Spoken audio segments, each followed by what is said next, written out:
Hello there, and welcome to this Keywords event. I'm Heather, the Project Officer for Keywords. The programme is a partnership between the Exeter Canal and Key Trust and Literature Works, and the aim is to turn the Custom House in Exeter into a hub for literature. Sadly, we're not at the Custom House tonight, but we're thrilled instead to have two wonderful authors joining us online. We have Patrick Gale, who is our writer-in-residence this season. He's an acclaimed novelist and screenwriter, and his most recent novel is Take Nothing With You. And he's invited Salley Vickers to talk with him tonight on the topic of writing, creativity and therapy. Salley is also an excellent novelist with many titles to her name, including Miss Garnet's Angel and Cousins, and her most recent novel, Grandmothers, which was published last year. And she's also a Jungian psychoanalyst, so there should be some very interesting things to discuss around that tonight. We will be turning off the chat function while Patrick and Salley speak, so to not distract them. But you can ask a question using the Ask a Question button, which you'll see at the bottom of your screen there, and we will get to those questions towards the end of the event. We'll also be sending out an evaluation survey, which is so helpful if you can fill that in for us. And if you'd like to find out more about the programme, you can do that on our website, which is exetercustomhouse.org.uk. Okay, thanks very much. And over to you, Patrick and Salley. Thank you, Heather. And hello, everybody, and welcome, Salley. I wish I could be saying welcome to the Exeter Customs House. You all just have to picture yourselves in a very beautiful 17th century room overlooking the Exeter Quay with a magnificent plaster ceiling that actually has, I've never seen this before, swans done in a stucco in such a way that their necks actually come right out from the ceiling like huge fish hooks. It's the most extraordinary room. So next time Salley comes to Exeter to do a reading live, I hope they'll give her a free tour of the building. Salley, the theme of this non-residency I'm doing is well-being, and we've already had an evening discussing why reading is good for you, and I had a session last week talking about mental illness generally in fiction. And tonight I really wanted to talk with you about the well-being or not of writing, and why we do it, and how writing relates to reading, and a whole raft of things.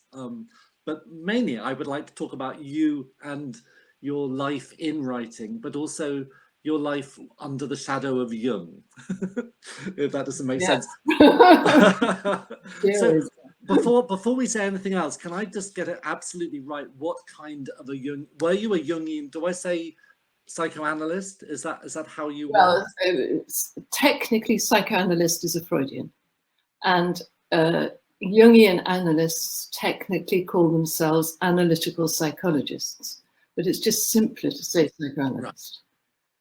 You know, it's or trick cyclist, or I mean, and then the distinction between psychoanalyst and psychotherapist, it's very vague, and I don't particularly mind what people call me. Right. But I mean, I was trained by an analyst. I had what's called a training analyst under a very distinguished Jungian analyst who was also a psychiatrist, which for me was very helpful. Right. I mean, he said very early on in our analysis, why have you chosen me as your training analyst? And I said, well, you know, I'd read your book. His name's Dr. Anthony Stevens. I'd read your books, but also I was slightly reassured by the fact you are a trained doctor and a trained psychiatrist. And he said, yes, we have had some occasions when well-meaning analysts have tried to analyze away a brain tumor.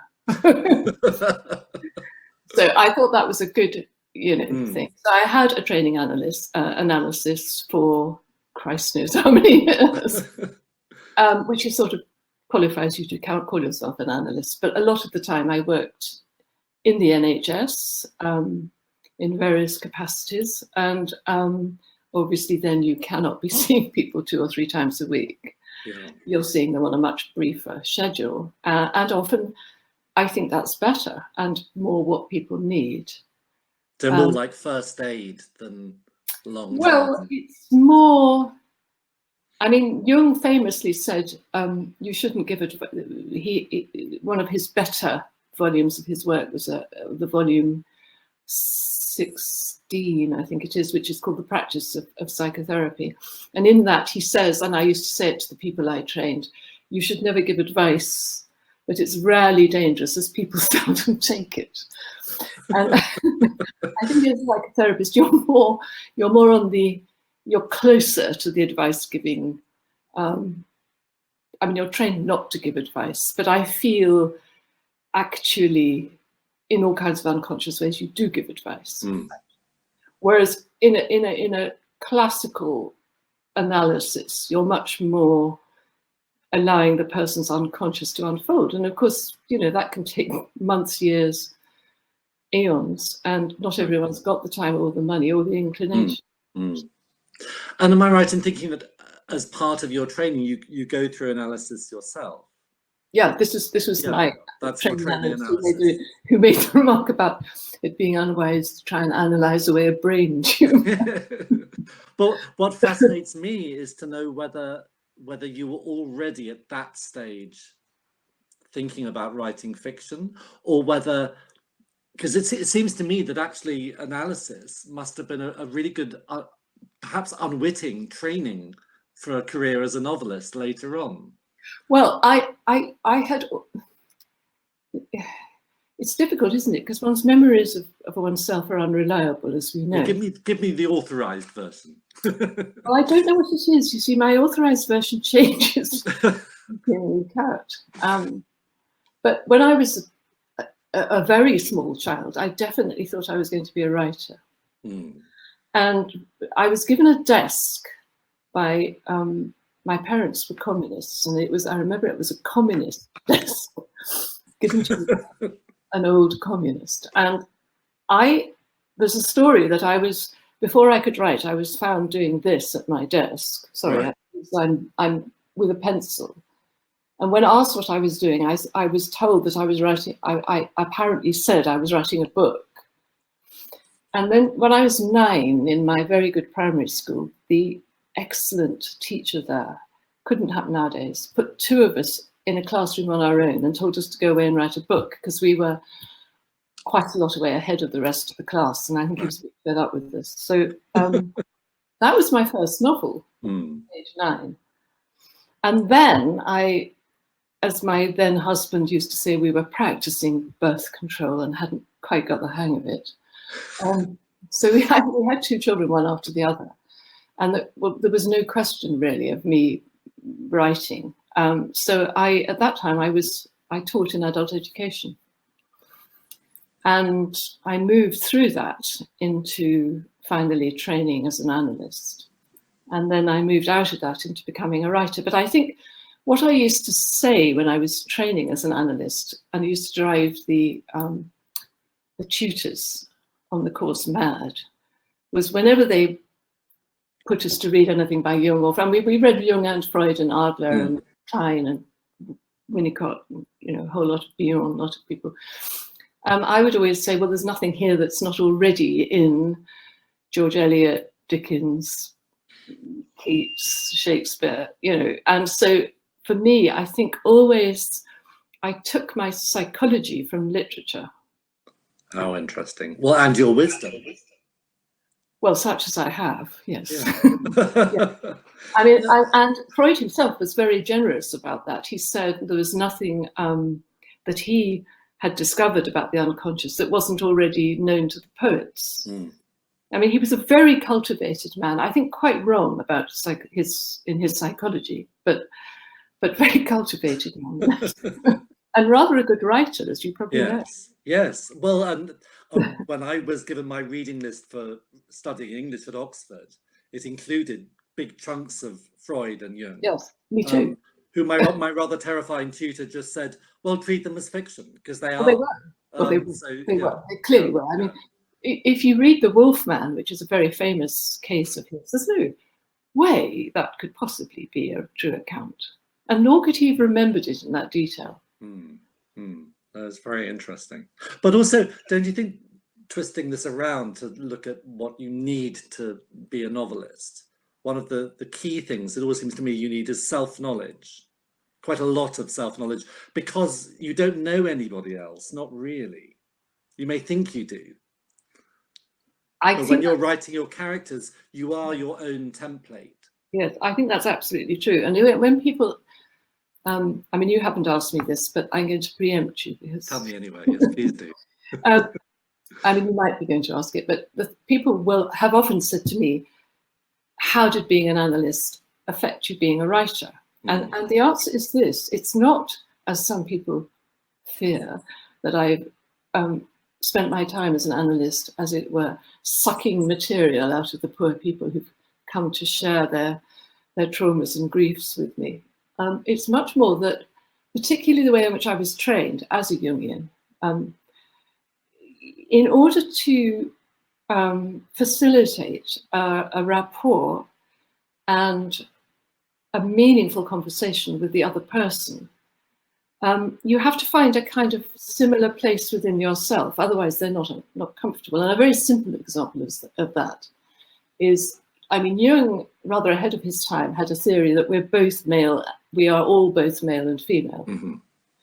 In a slightly crude way, he suggested that you would be, if you're physically male, you would have a female unconscious, and if you're physically female, you'd have a male unconscious. Right. And I don't think it's as simple as that, actually. But I do think, you know, we've sort of, modern times have caught up with this. I think we are probably all both. And perhaps the mixture is a bit different with different people. So if I was seeing a man, and supposing a man was coming to see me to talk about quite intimate sexual problems, and which can be quite daunting if you're seeing a woman, and probably quite off-putting, then what I would try and do is find the male part of myself. I mean, I wouldn't possibly look like a man. I probably didn't. But if I could find the masculine bit in myself, it was, I hoped, and I think it was true, easier for the man to confide in me. And, you know, if you think of that in all sorts of different situations, as someone who's never had children, or someone who's been traumatized, or God help us, someone who's got paedophilic inclinations or whatever, you have to find the rapist, the paedophile, the what's it in yourself. Yes. You have to, but I mean, it's helpful. It's certainly helpful. And I found I was quite good at that. It was something I found that came, I mean, to say I enjoyed it perhaps sounds a bit sinister.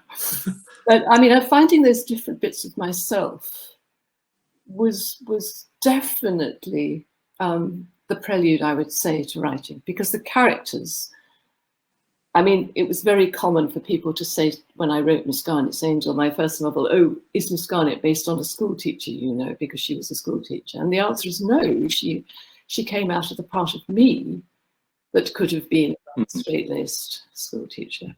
And I think, to the extent that my characters are successful or not, it's perhaps the degree to which I've been able to summon forth those aspects that are unlike my lived self, out of wherever they lurk or reside.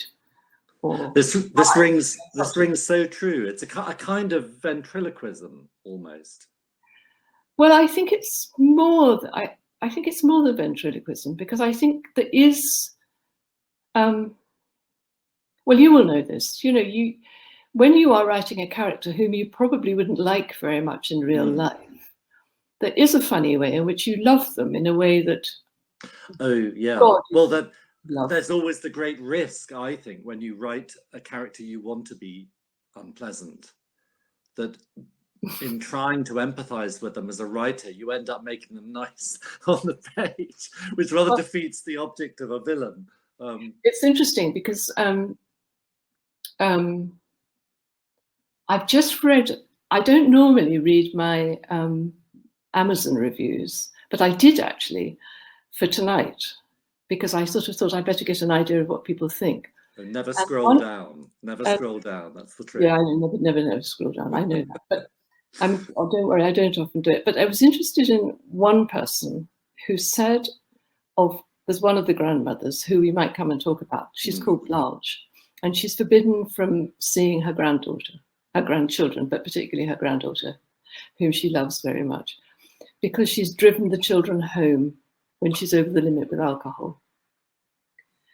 And one of the people who actually quite liked the book, he wasn't unpleasant at all about the book, but he said, I felt as though we were supposed to forgive Blanche for this, whereas I think the mother was quite right. And I read it and I thought, yeah, actually, the thing is, I understood how it felt to be Blanche. It wasn't that I was making a moral judgment, but what had happened was my sympathy for this woman, who isn't like me at all, I mean, really not at all like me, had obviously conveyed itself to this man as a moral endorsement.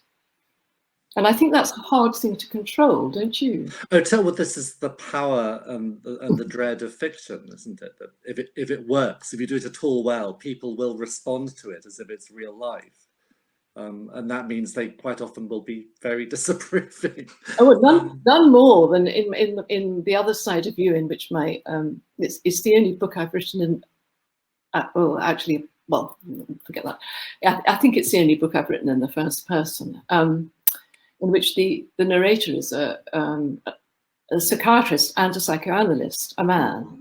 And at one point, I mean, the whole story is about a particularly difficult case, a woman who has attempted suicide and he can't get to talk.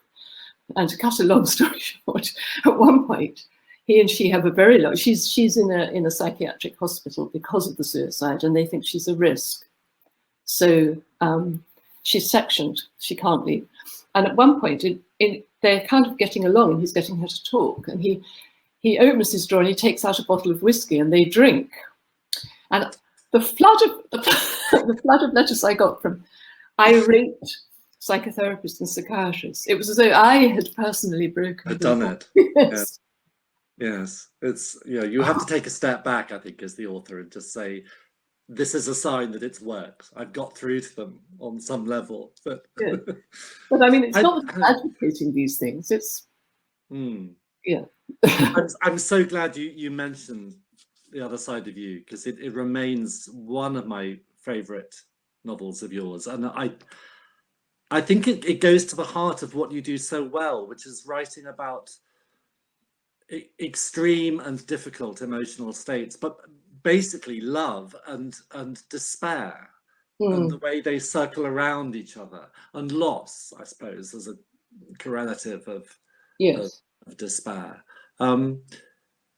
It almost gives the sensation that you're somebody who has lived life on a very high pitch emotionally, and I'm sure you haven't, because you always in person strike me as being quite cool. But it shows a novel that shows a deep knowledge and understanding of almost unbearably strong emotion. Well, I'm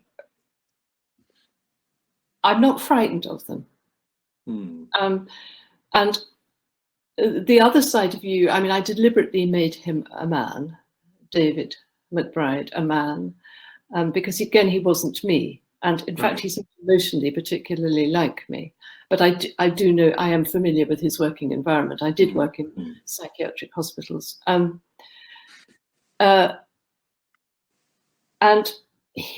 he has had a very early loss. His brother died young in his front of his eyes. And the effect of that has been to make him very good with people who have been very close to death, either through suicide or whatever reasons. And to that extent, it was autobiographical, because when you work in this sort of area, you develop an expertise, and people start, they start to say, I'll send that person to Sally because she's good at that. And one of the things I was really, I became known for was working very well with people who had attempted suicide, or in quite a lot of cases were the children of the children of Holocaust survivors. And indeed, in some cases, soldiers who had suffered post-traumatic stress disorder through fighting wars. In fact, a very early case of mine was a Vietnam veteran. And in both those cases, presumably there's an element of survivor's guilt. The very act survivor's guilt. But and the I very think state of being a veteran means and I think what I learnt I had, and you will probably guess the reasons for this because you know a bit about me, was that I wasn't frightened of people who'd been very close to death. And so I think probably what you're discerning is not so much that I live at a very high pitch, because in fact, I don't think I do really. But I'm not frightened of it. I'm not frightened of it in a very bad way. Do you think a novelist in a way has to be a little like a surgeon and actually cultivate a certain coldness? Having empathized and understood, you then have to be able to pull right back and look. I mean, I occasionally catch myself in life being like a novelist and almost forgetting to become involved emotionally with a situation because I'm too interested in how it's playing out. Well, I certainly recognize that. I mean, I was having a conversation with somebody only yesterday. This isn't quite the surgeon example, but right. We were talking about the way people take offense. And I said, I mean, obviously I can take offense, but there are a lot of situations in which people behave in certain ways that I might find unacceptable, but I'm so interested in what's going on that overrides any kind of personal objection I might develop. But I don't know about this surgeon's view or the whatever it is of ice that was splinter of ice. It might be true. Maybe that's too. Let's make it. It's too melodramatic. Maybe it's just that you have in order to write about these extremes, you have to be able to withdraw and look at both sides. And as you say, to look at the awful person and think, well, actually, you're pretty fascinating. Yes. Why are you? What made you so awful? Yes, well, I spent a lot of time thinking about Boris Johnson, for example. Well, Trump. I mean, Trump is endless. I'm not so interested in Trump. I find him endlessly fascinating. Well, I'm more interested in Johnson because I think he's sort of closer to normal. But anyway, we perhaps let's yes. Let's go there. That's a very dark place. But there's I'm seeing links between the clinical world of the other side of you and grandmothers, because in grandmothers again we get this something I've noticed in quite a lot of your characters. The character of Nan, who has, on the face of it, her life is in control, and she's a wonderful poet, albeit a secret poet. And but she has this. We discover a trauma. There is a tragedy which has never really been healed. Yeah. A lost love. I'm not sure where that observation was going to go. I was just wanted you to talk a bit more about grandmothers, because it's a very interesting book. The three heroines are, well, one is not a grandmother. She's grandmotherly in her relation to a child. Yeah. But the three of them are like three sides of the same question, which is what role does the grandmother figure have? What can she have? And how is she frustrated by society's assumptions about her? Yes. Well, I am a grandmother, as you know, so I was quite interested in writing about it. And I think there is something very interesting about the conjunction. I mean, I did, this is not why I wrote it, but it happens to be a contemporary issue. The apparent standoff between age and youth with people like myself or older than me. I mean, as it happens for various reasons, it's not particularly true of me, but I mean, a lot of people of my age are really quite wealthy and have accumulated good fortune, and youth today are in a powerless state. And I think what's interesting is that's true on a social level, but on a personal level, old people and young people often get on surprisingly well. And I think two things happen. One is that as you get older, with luck, your priorities change. And certainly this is true for me. And the things that seem terribly important no longer seem terribly important. Mm. And the mistakes you have made with your own children, if you've had them, it's an opportunity to go back and redo that better. So that's the first thing. And the second thing is, I think if you're lucky and you've kept alive enough of the child within you, then children are a remarkably entertaining and life-enhancing way of recovering that. Mm. There's often a sort of naughtiness. I mean, I have it definitely, and I know that I'm a threat to my children because they think, Christ, what's she going to do now? And I am naughty and I play up to it. And there's a sort of ganging up with the child that can go on. So sorry, that's my cookie clock, which has not been caught up with the clocks having gone forward. Sorry, I've got a senile greyhound I need to let in. Oh, let your senile go. Cersei, in you come.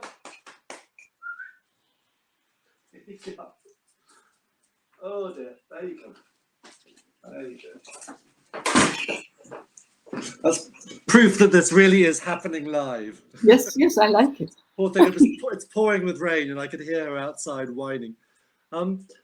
Yes, I mean the naughty side definitely comes out in grandmothers. There's a nice amount of subversion there and rule breaking, and similarly in The Librarian. And in both books, you circling back to the subject of books, reading and being able to hand a grandchild or a library child a book is an act almost of, well, it's of empowerment, but it's also potentially subversive as well, because you sense that in your mind, as in mine, books are full of power. And yes, well, all dictators know that, don't they? That's why they burn books. Yes, that's why books get banned. So I want to take you sideways now and get you to talk about why we write, because I'd love to have your take on this truism that creative people usually have something, if not traumatic, then something a bit odd in their childhood, in their formative years. Yes. That leads them to take refuge or to ventriloquize, to start retreating into characters or whatever they end up doing as an artist. Do you, I mean, I know, I won't make you talk about it, but I know you had quite extraordinary parents. Yes, and I think it was at the back of what I was saying. I mean, I know you know about them, so just for people who don't know about them, my mother was bombed when she was just 22. And engaged to your father? No, she was married to my father. Oh, she was already married to him? Yeah, she married my father in February 1940. My father went off to fight in France in April 1940, was captured, reported missing, believed dead. And for 3 months, she thought he was dead. And whether or not for that reason, she started a love affair with someone who was in fact a very good friend of them both. And I would certainly, I think, had things been different, she would have probably left my father. She and he were bombed in 1942, July of 1942, and he was killed. They were actually in bed together at the time, and he was killed. He was killed outright, and she thought that she was dying too, because she was trapped under the timbers of the house, which was burning, and people were trying to pull her out. Among them, Eric Hobsbawm, the famous Marxist historian. But of course. Yes. And this is the bit that I always slightly makes me goose pimples go up my spine, which is that she thought she was dying, and her last words, as she thought, were, "I'm done for, boys. Long live Stalin, long live the party." Which is kind of, yeah. Anyway, she did survive, actually, but her legs were burnt off. And I think that probably that's at the back of my ability to, or my interest anyway, and my perhaps fascination with extreme trauma, and probably with coming close to death. I mean, it would take me a long time to say how I think that got through to me, but I did hear the story from her much too young. But I think anyway, unconsciously, I probably imbibed it. And she was a very strong woman, clearly. I mean, she went on to climb mountains with artificial legs. I mean, that does something to a daughter. It's quite a thing to live up to. Yes. Well, I mean, first of all, if you have a mother as a heroine, you can't possibly complain about much yourself. Secondly, she had to have the limelight. But that was all right, because I didn't mind not having the limelight, and I still don't like it very much. I mean, I don't think that's due to any special modesty, but I think it's just a reaction to my childhood. But I think this business of creating my own world, where rather obviously I am in control, must be some compensatory thing. But also, I think I'm sure you're the same. I mean, I'm a bit like the man in whoever it was it Voltaire, who said, I speak to find out what I think. I think I write to find out what I think. Yes, you try. I mean, my problem is I do that in real life as well. My husband is always complaining that I say things, I'm trying them on for size. I come out with things as if they're the truth, and they're not. I mean, it's a fib, but I'm just seeing if it works. Yes, it's taken him 20 years to work this out. I know what you mean, but I don't think it's just that. I think that there's a funny thing that, I mean, I think this is why I go on writing. It's certainly, as you and I know, not for the money. And I don't think it's for such fame as I have, which isn't very much anyway. I think what interests me is to find out what I really think about things. Oh, interesting. And I think that they're sort of hanging around in inchoate groups, sort of, I don't know, sort of waiting to be put into service. Have you ever been tempted to write about your parents, even in as a No, form? It's often been suggested to me, and I must say, the thought makes me quail. I really don't want to do it. I'm sure it would be a popular book, actually, and probably would sell well, because it's an interesting story, and it's an amazing story. Yeah, I'm sure you would find a way of making it fiction. And my late great editor Patricia Parkin, always novelist, who we love. Yeah, we both look very closely at the thing they're avoiding writing, and then write it, because usually your instinct to self-preserve, to avoid writing the terrible story, often isn't in the best interests of your fiction. No, I don't think I could do it as fiction, though. I think I'd have to do it as non-fiction. Oh, right, okay. But, who knows? I just haven't really been brave enough, or whatever it is, enough to do it. But do you, I mean, I'm always collecting little quotations from writers about why they write, and Charles Causley, the great Cornish poet who I'm writing about at the moment, said he had to write, otherwise he would explode. And Sylvia Plath had that lovely line about what's it, she has to write to let the voice, no, I'll get it wrong. Yes, she said, there was a voice within me which will not be still. Do you have a noisy head? I mean, do you have to write because otherwise you'd start jabbering? No, I'm afraid I write for a very much less praiseworthy reason, which is it's a kind of displacement from having to live. Well, don't bother me, life. I'm writing. Yes. I don't have to kind of think about my life or get on with it, you know, and do the various things that are hanging around in corners, looking reproachfully at me and getting worse and worse. But clearly this doesn't extend to being a grandmother. You clearly get... No, because I love being a grandmother. But I think part of the reason I love being a grandmother is that somehow it liberates the part of me that I think you know quite well, which is the rebel in me, which has never really died. Well, you see, I mean, it's a bit, being a grandmother, a bit like being an uncle. You can give them back. I mean, they might come to stay with you. People say that. I really wouldn't like to. I prefer not to give them back. I'd like to steal them. Steal them and subvert them. I wouldn't mind if they never left. Actually, it's not that I want. No, I think. What is it? I don't know. I think it's just I like pitting myself against the stupidity of convention. For example, my children. Well, don't you think one of the tragedies about parenthood is that while you're being a mother or a father, you're sort of coerced into conventional behaviour?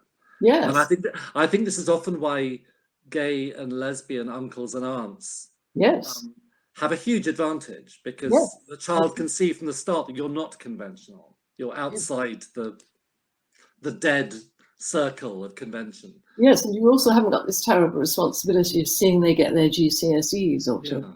Yeah.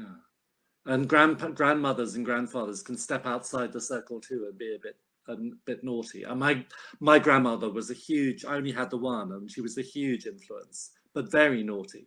And you would teach me to make dry martinis when I was far too young to drink and things like that. And I know she did it partly because she knew I would go home to her daughter and tell her all.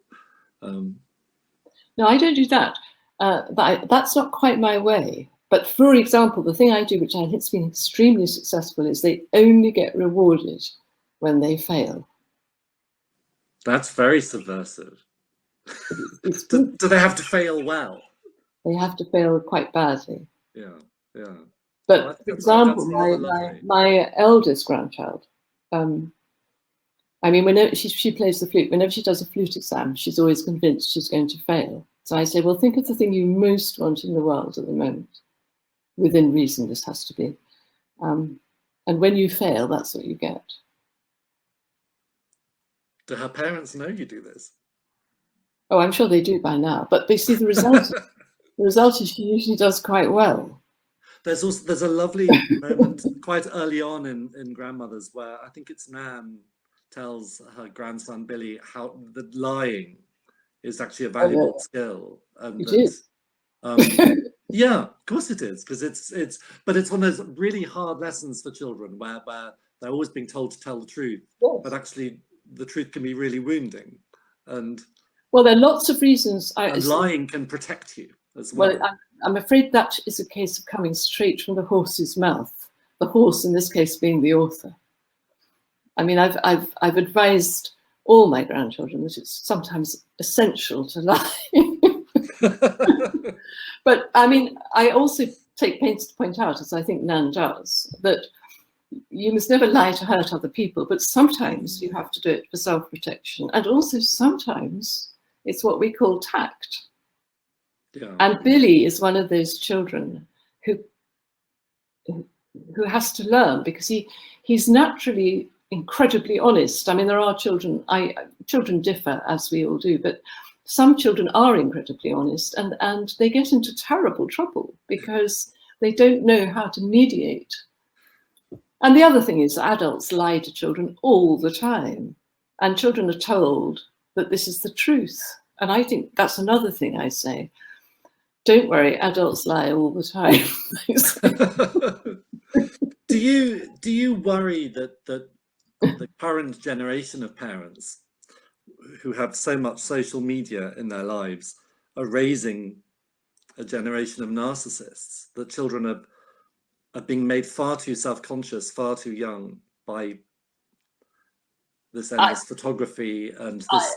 I think that's a problem, certainly. I'm not sure it's the fault of the parents. I wouldn't blame the parents. No. But it's yet another problem the parents have on their shoulders, is how to carry this forward. I think when I was a child, we had the family photograph album, which my mother curated, and I was always aware that there was an artificial perfection to the version of family life that she put in the book. And the bit that was really fascinated me was the box of rejects. And because photography was so expensive, she never threw away the rejects. And I used to love looking at the box of rejects because they were the honest pictures where people were frowning or crying or just looking ugly. Yes. But at least that was a limited thing. Whereas now I think social media is doing the same thing, but on a huge scale. So I have friends whose children are being raised with this constant expectation of perfection that's being projected outwards to the world, to a big audience. I agree with you, and I think it's a real problem. I don't know what's to be done about it, though, quite. But you mentioned narcissism, and I mean, this is a word which is much bandied about. I'm not sure that levels of narcissism have changed that much. I mean, I'm sure each generation breeds its own kind of narcissist. But there is a kind of political narcissism and social narcissism, which you're absolutely right, that social media encourages. And that one of the reasons I implemented this only getting rewarded for failure was, I think it's really bad when children are made competitive from a very young age, and competitive about passing exams, their flute exam, their piano exam, whatever it is, their dancing exam, and the idea of doing it because you love that thing for itself, even though you sometimes hate it and don't want to do your scales. I think that's harder to hang on to now. I don't know. What do you think? Oh, no, well, I had that very, very competitive education, and especially around music, which was my first great love. I know. Yeah. But it was it was devastatingly competitive, as it has to be if you take it seriously. But we test. I think all the testing that goes on now. I mean, my one rather sort of cheap consolation from it all is that it will produce some very interesting fiction, I think, from the children of this generation, because they're already rebelling. I mean, if you talk to teenagers at the moment, they're reclaiming truth, and a lot of them are turning their back on Facebook, and they regard it as quite evil. She's 16 next month, and she won't have anything to do with it. She's on none of these things. Now, I know we have a queue of your fans who are very, very keen to ask questions. Before they go, I'm going to take my cue for your last question from me, from what I can see over your shoulder, which is lots of lovely seed packets. Yes. Now, is this for the new book? Is there a novel you can talk about yet, or is it still in a state of becoming? You're right, actually. Because we've never discussed gardening, and gardening is a passion of mine, and I'm just wondering whether you're a lifelong gardener. We have actually, because you gave me a wonderful opium poppy seed, which I gave to Sam, my only grandson, who from a very young age has loved gardening. Oh, good. And it's one of the great pleasures of my life as a grandmother that Sam, from about the age of 2, loved everything to do with gardens and plants. And it's what we do together. And you gave me an opium poppy, which is in his garden. Well, yes, if it's the poppy, I think he'll just have them forever now. They'll be. I know. A good way. And I was thinking about it only today, because I happened to put an opium poppy into what I'm writing. It's called The Gardener, which, as you know, has a wide range of resonances. But what you can see behind me is I've always loved seed packets. I just love the pictures on them and the sound, the sifting sounds of them. So those are the remains of. This is a rented cottage I'm in, but I've been renting it during lockdown. Those are the remains of all the seed packets that I've used during the time I've been here. It does make me laugh because just here on my desk, seed packets. Yes, I like you. I have an absolute. Are they not wonderful? I think it's because for me, they're full of promise. Yes, exactly. Which is frequently not fulfilled. So I'm look at these packets here. I think about half of them never came up. No, but I don't lose hope. No, I know. I can't wait, Sally. And I think now is the time, unfortunately, where I need to stop asking you questions and throw the conversation over to the audience. So here is Heather again to yield some questions. Thanks so much, Patrick and Sally. It's been fascinating. I'll go straight to the audience's questions. We have one from Mary, and she says, how do you think having therapy affects you as a writer? Does it help you shape your own life experiences into something that makes sense? And do your conversations with your therapist affect your work? Three-part question. Is she talking about me having therapy? Yes, I think it's if you have therapy personally, how do you think that affects you as a writer? Well, I think all therapy is about getting to retell or reshape your own story. I mean, that's why I think Freud was such a great short story writer. And I think what happens in therapy is, this is why it's not a science and couldn't be, because we all have a narrative about our own history. And we people, me, whoever, Mary, you go into therapy with your narrative about yourself, and there will be some pictures in it if you're a normal person, and certainly if you're coming into therapy. And I think that my experience of both being within therapy as a subject and also as a therapist is, it's not that you ever get to the truth, because I don't think in personal terms there's ever such a thing as the truth. But I think with luck you get a story that seems, if I say fits better, maybe that's it, or it's got more to it. It's perhaps less cliched. I mean, it's perhaps less superficial, covering over. There's more depth to it.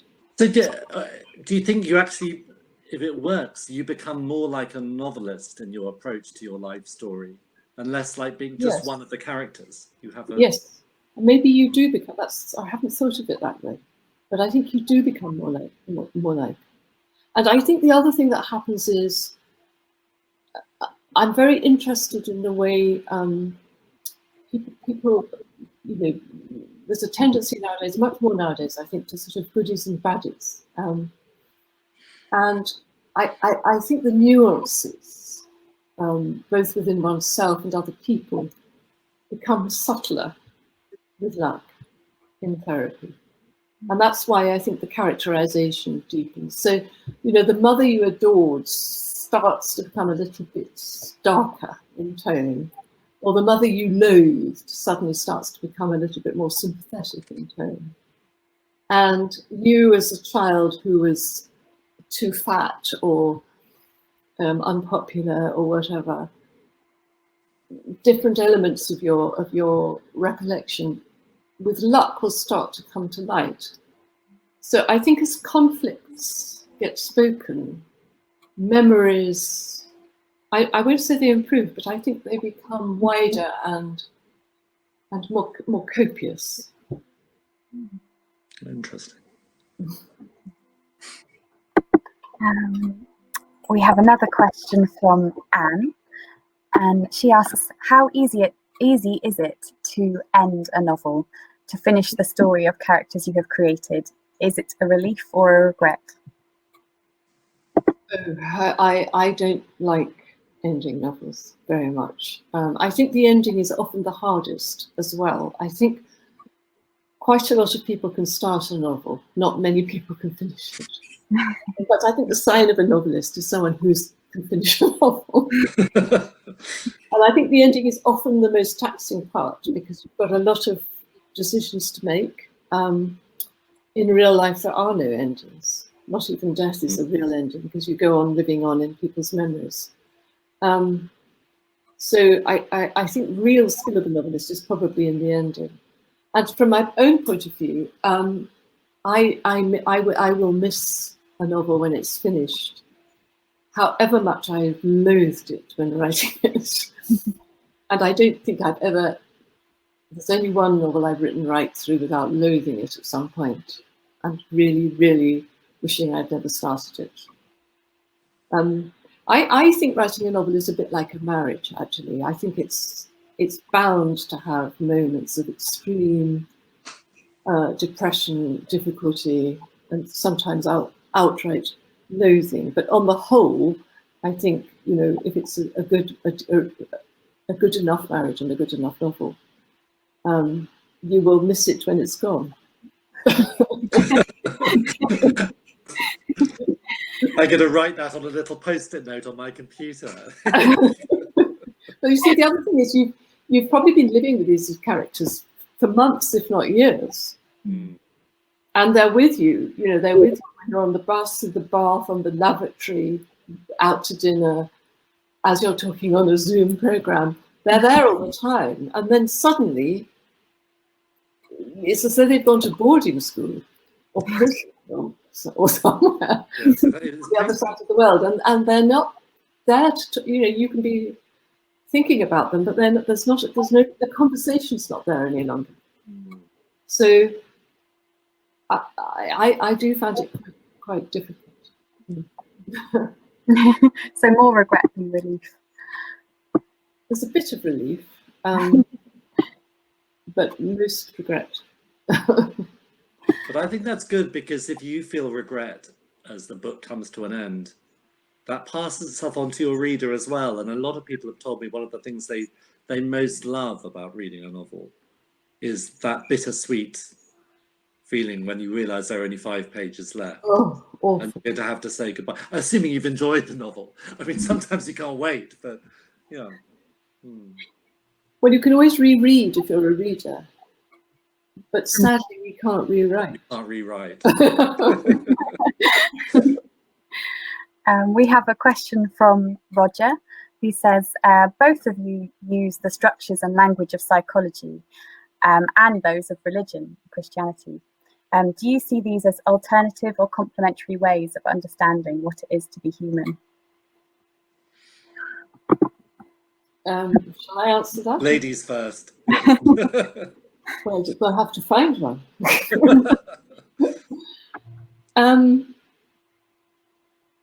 I think for me not. I think for me they're part of the same spectrum. I mean, Jung said, and there are lots of ways in which I would now disagree quite sharply with Jung. But I think one thing I have held to is he used to say that his task was to find and return a person he was analysing to their natural religion. And by that, he didn't actually necessarily mean a formalised religion within the church.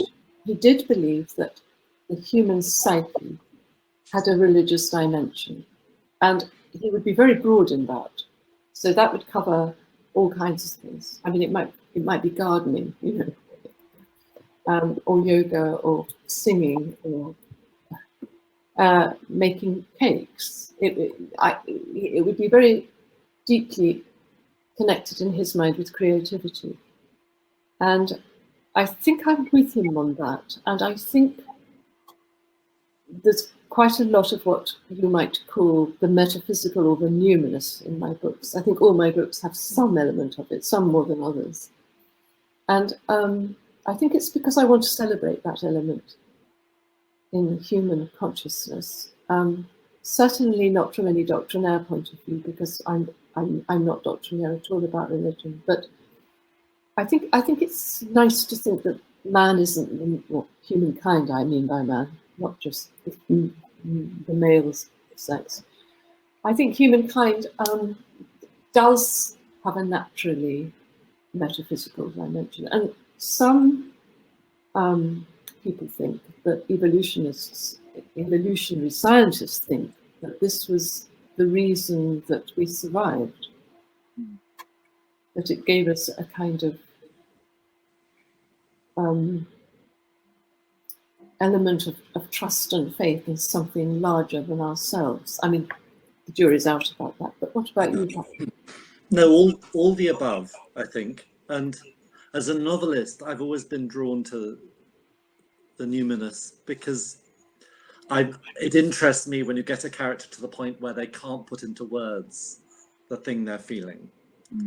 It's the wordless experiences that often can prove the most revealing. Yeah, that's very bloody hard to write about, but they're interesting. Yeah, and I think that's a really good point. And I think that's where Causley, who I'm writing about at the moment, interests me so much, because he's been co-opted by the Christians as a Christian poet, and yet he wasn't really. No. And he, to his dying day, he was more like Larkin, in that he much preferred a church to be empty, because that's when you felt the numinous, not when it was being organized and bossed around. And I think that's why I've been drawn to Quakerism, because there isn't a man in a skirt telling you what to believe, and it's actually, in its quiet way, it's quite subversive politically as a faith, because it's circular, because there is no leader, because it's about the group and about silence.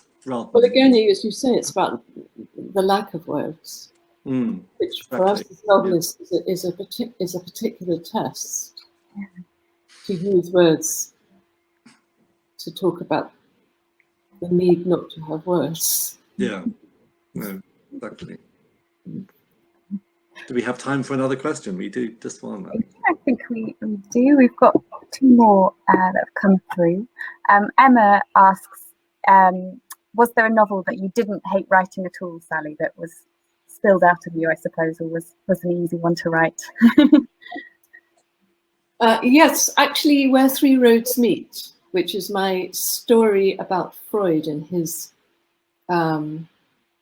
last 18 months when he fled the Nazis. Well, he didn't flee, actually. He was made to leave by his concerned followers, and came to England when he was dying of cancer of the jaw. And I just loved writing that, because from the first moment that I read Oedipus the King by Sophocles, I thought Freud had got that myth completely wrong. And I have Tiresias, the blind seer, who is part of that story, come and visit Freud and put him right about the story. And I wrote that out of my admiration for Freud, at the same time my deep feeling that he'd imposed his own preoccupations with sexuality onto that story, because I think it has a much deeper, stronger and more sinister meaning to it. And so, I mean, that just came out of me like a song, really. But I think that was partly because I've been thinking about it for years and years and years, and it was sort of just really... It shows. It definitely shows. It's what I think of as an egg novel, in that it is to have come ready formed. Yes. You'd written the whole thing in your head, and yes, you just have to write it down. Yes. Great. Okay, we have one last question from Henry, and he asks, do you ever think about a time in the future when you might stop writing? Every day. Every day and never, I think, is the answer to that. No, I mean, I'll probably go on writing until I die, because I don't think... Don't you think it's as hard to imagine not writing as it is to imagine not reading? I don't know about that, but I just can't think of anything else I could do. Really. I mean, I can garden, I can walk, but you know, it's my occupation. I do like work, actually. I've always liked work. I mean, I think we were supposed to talk about why we write. And I think I write because it's the only thing I know how to do. I mean, now I'm not an analyst. Yes. But at the same time, practically every day, I think, oh God, why am I doing this? Do you find the first draft the hard one? I find the first third of any novel very, very hard. It's like, and then there's a kind of sleeping policeman, like you get in the room. Once I've gone over that with a terrible, ooh, then it's much easier. And then I really want to write. But the first bit, it's, you know, I'm busy cleaning the cooker and getting behind the fridge to get the crumbs out in order to think of anything.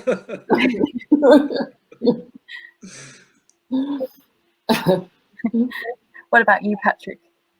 Oh God, I never stop. Well, I do. I fantasize about stopping being a novelist and doing other things. So I already know I'm going to be writing a play, 2 different plays actually for much of next year, and screenwriting. Oh, well, that you will do very well. But the thing is with all those, that those are all very collaborative, and they're all art forms that depend on other people and other people showing up and other people providing money. And I think I'll always come back to the novel, because the thing with the novel is it's incredibly cheap. It doesn't need other people. It just needs you and a notebook and your brain. Yes. And sometimes it's bliss because you don't have to ask permission. You can just do it. Well, I agree with you, the collaborative bit is good. I do miss that, actually. Maybe I should better write some plays. I think it would be nice to collaborate sometimes. This is why this is nice, having a conversation. Yeah, no, it's fun. We should do it more often. You and I had a lovely time in Australia, I remember. Talking. Well, I think this is where this year has been so traumatic to a lot of writers, because there've been no book festivals. No. And people naively think that writers like doing book festivals to sell books. Well, no. That's not what it's about. It's about meeting other writers and sitting on a sofa and getting quietly drunk. Yes. Sally and I once got into terrible trouble at the very distinguished book festival because we didn't have enough food. We were in very nice things, but there wasn't enough food. And Sally famously led a raid on the fridge. It was hugely bonding. And actually, we did our bit for workers' rights, because thereafter that festival has always fed the authors in the evening.